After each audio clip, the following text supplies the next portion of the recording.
yalo waa iga aamusteen walaalayaal xaaladayda kama ida hadlin walaalayaal aniga halbowlayaal bay go'an walaalayaal dalka dibadiisa way caafimaadkaygu walaalayaal fadhigayga ma ida kicin walaalayaal goormee waxay taraysaanin walaalayaal markaan dhinto waxay taraysaanin walaalayaal markaan dhinto waxay taraysaanin walaalayaal markaan dhinto waxay qabanaysaani walaalayaal goormee waxay qabanaysaani ilaah baan ku dhaarshay goormee waxay taraysaanin oo xaaladayda ka hadlaysaani walaalayaal aniga halbowlayaal bay go'an walaalayaal caafimaadkaygu waa dalka dibadiisa walaalayaal fadhiga haleeyo kaco walaalayaal fadhiga haleeyo kaco ummadda muslimiinta waxaan ka codsanaya war fadhiga haleeyo kaco war fadhiga haleeyo kaco war adduunka wax la isugu qaban karaa war adduunka walaal lagu yahay war adduunka muslim lagu yahay war waa fadhiga haleeyo kaco war fadhiga haleeyo kaco walaalayaal xaaladayda markaan dhinto waad ka hadlaysaan walaalayaal dad ladan baa la caawiyaa dad caafimaad qaba baa la caawiyaa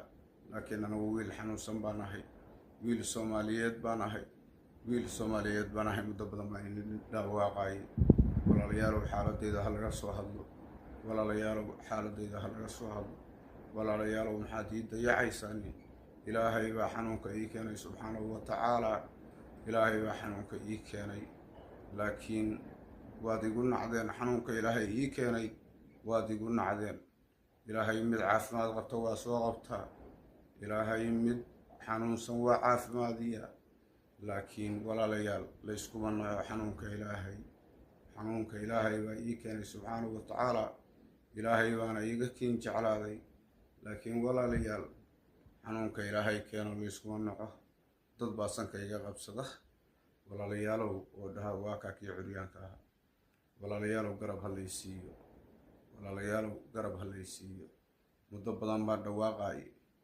muddo badan baan qaylinay muddo badan baan lahaa Soomaaliyeey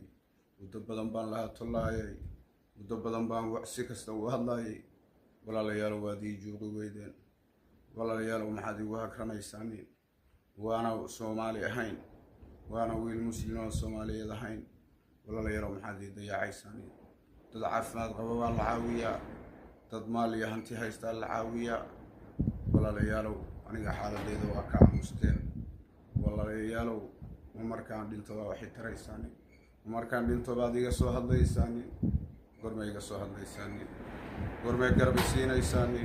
maxaad ii hakranaysaan maxaad iga aamusantihiin war ilaahay baa xanuunka ii keenay war walaalayaal ilaahay xanuun waa keenaa